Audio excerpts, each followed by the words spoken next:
Ah, les Pokémon. Leur bouille adorable ont rempli nos rêves d'enfants, on s'imagine gambader avec eux dans les plaines, les câliner, combattre, évoluer. Mais ce qu'on a oublié, c'est qu'on mettait entre les mains d'enfants de véritables armes de destruction massive pouvant détruire la moitié de la planète. Et c'est pas moi qui le dis, hein, c'est la science. Je dirais même la Poké-science.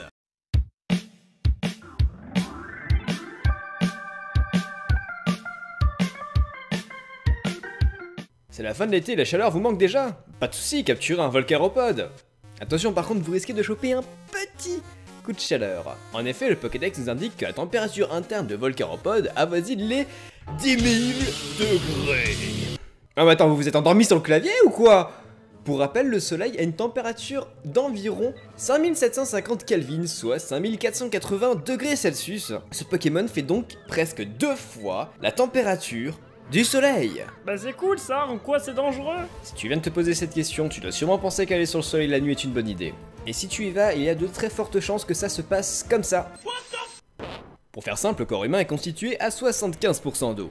Quand votre température corporelle augmente, vous transpirez. Quand vous transpirez, vous perdez de l'eau. Et quand vous n'avez plus d'eau dans votre organisme, eh bien si on vous dit que vous êtes craquant un jour, ce sera plus du côté d'une Chips Lays que de Zac Efron. Imaginez. La Terre est à 149 600 000 km du Soleil, et vous pouvez quand même mourir de déshydratation. Alors imaginez avoir un truc qui chauffe 2 fois plus à même pas 1 mètre de vous. Mais ce n'est pas le seul Pokémon qui est dangereux sans le vouloir. Le prochain Pokémon est un Pokémon qu'on a tous un jour voulu câliner et chouchouter. Je veux bien sûr parler de Pikachu, la souris électrique et compagnon de Sacha. Il est mignon comme ça, avec ses petites joues rouges qu'on a envie de passer, poupée. Et si je vous disais que si vous faisiez ça, vous signerez probablement votre arrêt de mort. Il est dit que les jours d'orage, on peut apercevoir des Pikachu regroupés en haut des arbres et des poteaux. Ces Pokémon attendent patiemment que la foudre leur tombe dessus pour pouvoir recharger au maximum leur batterie. Et quand il attaque, des milliers de volts sortent de ses joues. Si le Pokédex dit vrai, cette souris jaune peut encaisser, comme si de rien n'était, un éclair de plein fouet, ce qui correspond à une fourche allant de 100 millions de volts à 1 milliard de volts. Ouais, ok, mais il y a souvent eu des cas de survie d'électrocution. Oui, alors non. Une fois pour toutes, ce n'est pas une électrocution si on survit, mais une électrisation, mon cher. Électrocution est un mélange d'électricité et exécution. C'est tendu de résister à la mort. Et n'oublie pas qu'il y en a d'ailleurs quand même eu, hein, à cause de la foudre. Et tu te souviens ce que j'avais dit avec le Volcaropode ? En effet, il y a quand même la majorité des personnes frappées par la foudre qui survivent, mais pas souvent indemnes, voire pratiquement jamais. C'est-à-dire que souvent on a des parties de ton cerveau qui fondent, parfois tu te chopes un tatouage naturel qui est plutôt stylé, en fait c'est un peu comme jouer au loto. Alors concrètement, qu'est-ce qui se passe quand tu te fais frapper par la foudre? Mais c'est vrai ça, qu'est-ce qui se passe quand on se fait frapper par la foudre? La foudre libère une énorme quantité de chaleur sur le point d'impact, qui est équivalent à 30 000 degrés Celsius, soit 5 fois la température de la surface du soleil. L'impact est presque instantané, ce qui veut dire que votre corps va devoir encaisser 30 000 degrés Celsius d'un seul coup. Et même si c'est pas longtemps, le choc thermique peut faire exploser vos cellules, qui sont pour rappel constituées essentiellement d'eau. Sans oublier qu'un choc électrique va contracter vos muscles, et devinez ce qui est un muscle et qui est essentiel pour pomper le sang dans tout l'organisme, bingo, le cœur. Effectivement, le cœur s'arrête, et s'il ne redémarre pas, eh ben j'ai de très mauvaises nouvelles pour vous, désolé. Quand bien même vous arriveriez à survivre à toutes les attaques éclairs de ce petit monstre, vous pourriez très bien vous choper une tumeur. Oui, vous m'avez bien entendu. C'est le moment de l'anecdote de Perclidéon.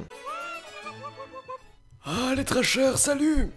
Est-ce que vous saviez que dans les années 80-90, des recherches avaient été effectuées sur les champs électromagnétiques? Il en avait découlé que les travailleurs dans les centrales électriques avaient un plus fort pourcentage de développer une tumeur cérébrale.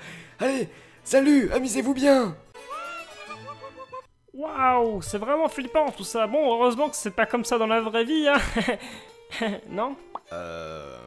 Cette charmante créature s'appelle Electrophorus electricus, plus communément connu sous le nom d'anguille électrique. Ces poissons sont capables de créer une décharge électrique de 860 volts. C'est peut-être pas assez pour te tuer sur le coup, mais assez en tout cas pour te paralyser, et donc t'empêcher de nager, et donc te noyer. Dire qu'il voulait juste un câlin. Franchement, je vois pas ce qui pourrait être plus dangereux qu'une limace solaire et une souris électromagnétique. Oh non. Est-ce qu'il y a vraiment pire que ça? Mais ce serait pas... Vraiment. Magikarp. Effectivement, vous ne vous y attendiez peut-être pas, mais les Magikarp sont sûrement le meilleur exemple de puissance cachée du monde Pokémon. Vous pensiez que son attaque trempette était inutile? Et si je vous disais qu'un Magikarp avec sa queue peut sauter au-dessus d'une putain de montagne? Pour être d'accord, on va dire qu'une montagne fait à peu près 2500 mètres de haut. Impossible? Oui, c'est vrai que c'est tout à fait impossible que dans la vraie vie un poisson puisse sauter à plusieurs mètres de... Ah oui, la carpe argentée. C'est une espèce de carpe qui peut sauter environ 3 à 4,5 mètres au-dessus du niveau de l'eau. Et fait étonnant, il y a déjà eu des accidents où des pêcheurs étaient retrouvés inconscients à cause de ce poisson qui leur avait sauté à la figure. Sans aller jusque là, il est également possible qu'une telle force puisse casser vos os, comme votre mâchoire, vos côtes, votre crâne.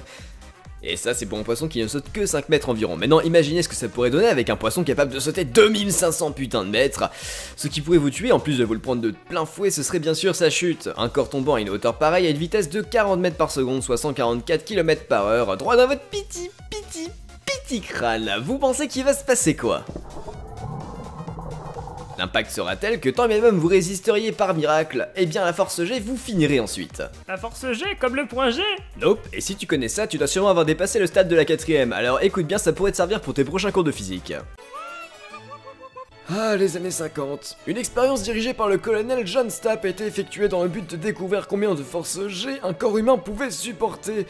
C'était il y a longtemps et parfois on fait pas d'omelette sans casser des œufs, donc du coup ils ont envoyé ce cher John à plus de 200 km/h contre un panneau en bois. C'était totalement con, mais tout le monde s'en fichait à l'époque. Le brave monsieur s'en est tiré avec des côtes cassées, des poignets cassés et quelques moments d'inconscience liés à l'expérience. Il s'en fichait royalement en vrai, lui ça l'amusait plutôt pas mal. Lors de sa dernière tentative, il est passé de 200 km/h à 0 en 1,4 secondes, ce qui fait que ça l'a explosé à une force de 46,2 G. Ce qui faisait que son corps pesait dans les 4 tonnes. Il était à peine conscient et les capillaires de ses yeux avaient explosé, il lui a fallu quelques heures pour retrouver la vue. En gros, ça se passe comme ça.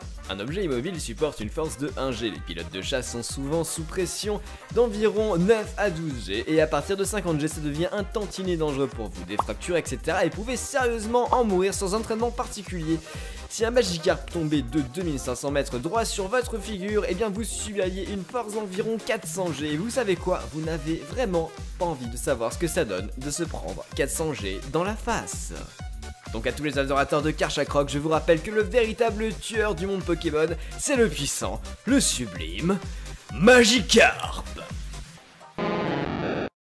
Voilà, j'espère que vous avez apprécié, je pense que vous vous attendiez pas à ce qu'on parle de ces 3 Pokémon là, n'est-ce pas? En tout cas, je remercie la chaîne Vsauce pour son travail incroyable de recherche sur le sujet, et nous avons du coup rajouté juste des blagues et rendu ça compréhensible pour les non-anglophones, nous n'avons rien inventé bien sûr.